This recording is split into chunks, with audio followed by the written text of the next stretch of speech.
Hey all, it's Daniel Kastner, and before I get started today, I do want to give a special shout out to a couple of folks that have supported me through Ko-fi. I set up this account a couple of weeks, if not month or so ago, and I just wanted to say hi to a couple of people, specifically AJLB, Adriana, thank you, Liz, and some anonymous folks. Feel free to write me a message, and I would love to potentially keep sharing your Instagram accounts or wherever you're posting. So thank you to those fine folks. I will link in the bottom of this video if you want to buy me a coffee. I'm a cheap date. I like espresso, and I believe it's $3. So thank you to those folks. So I'm going to get started here and hopefully maybe not talk too much. But I recently bought this Hypermetal 3, which is the HM-3. And I know many of you probably know the very infamous HM-2 as the thrash and Swedish death metal and pretty much everything metal pedal with the Japanese and Taiwanese versions. So I'm gonna maybe kind of start a little new segment here called Does It Ambient? And this kind of background on this is I just want to see if I can make things that aren't necessarily supposed to make ambient or maybe necessarily drone beautiful music and textures, if I can actually just kind of push them outside of their limits. This pedal in particular is kind of a nasty one. It's not as fabled as the HM2. It's got a little bit of a maybe more metal zone vibe, but the EQ on it is super cool and should not be missed. I like that it's cheap. You can find these all day for under $40. So this might be something you want to incorporate into your ambient noise whatever rig.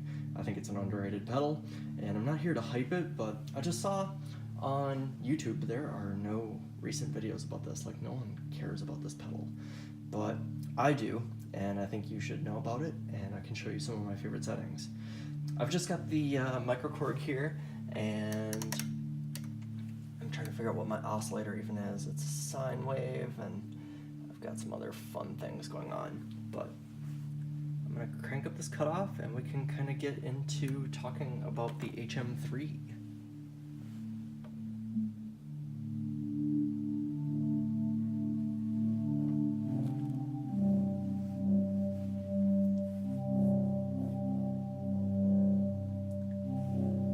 So this is without the pedal. And I'm going from the microKORG into the Hypermetal into my Peavey Classic.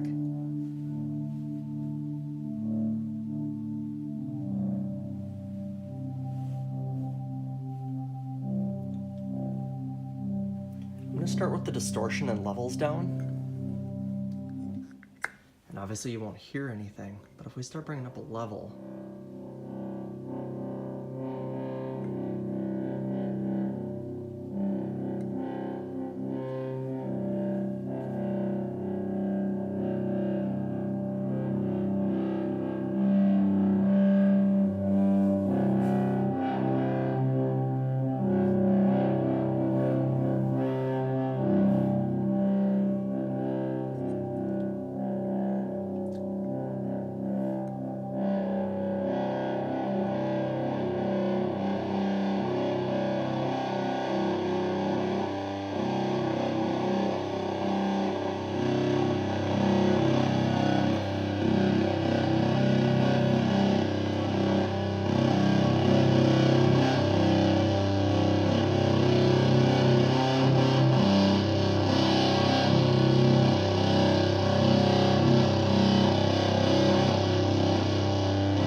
yes, I did the meme where you crank up all of them and get that kind of Swedish sound, the meme setting, quote unquote. There's another setting with the HM-2 that a lot of people know, and it's kind of like the Disphere style setting where you kind of point the middle two towards each other, and then you can kind of crank these as you will. I'm gonna go show you that. That's kind of a fun setting. Those aren't my favorite things. I'm sure you've seen me kind of tinker around and find some really cool spots that I like. I'll show you a couple of those as we're going here.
So here I'm going to show you kind of two of my favorite things that I would absolutely start with for anyone trying out the hypermetal for synth or guitar or even bass.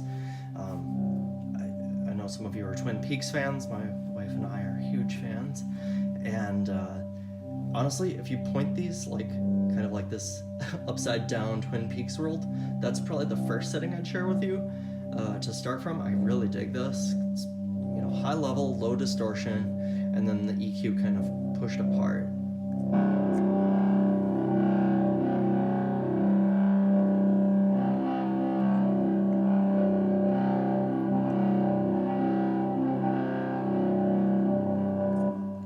And you can do the exact opposite and kind of point them out and make like little mountains between the two, Twin Peaks style. And you can kind of go from there. I think those are really good spots to start from this pedal. I would add those to the manual if I would have been working at Boss. This is something I would have used.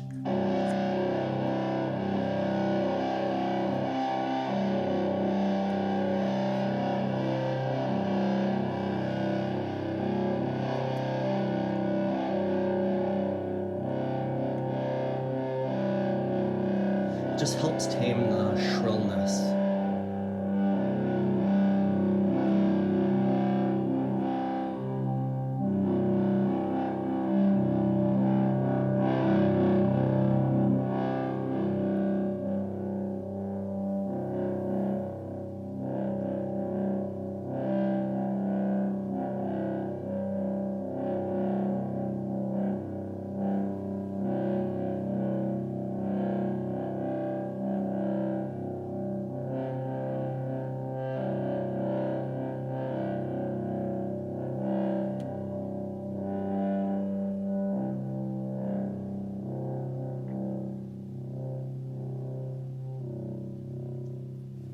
I'm going to go ahead and say yes, you can ambient with the Hypermetal 3.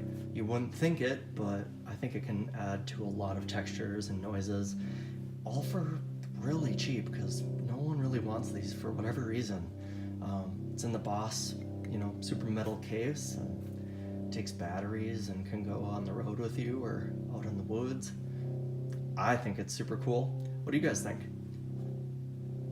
Well, again, I'll link my Ko-fi account. I'm not going to try to, talk about this all the time in my videos, but do appreciate when you guys do reach out and say hi. between here and Instagram. I have a lot of messages to catch up on, especially with the holiday season here. Should also do a tiny plug. I did a tiny track with the A Bunch of Pedals collaboration album, which is, I believe it's called, goodness, I can't think of the name of it. It's a charity for children, and you can actually win some pedals. There's a giveaway, and there's all sorts of things. I'll link all of that in my description, so go check out my new track. It's called and then I'll just catch you next time. Thank you so much for joining. I miss seeing y'all, and look forward to seeing you more. Thanks.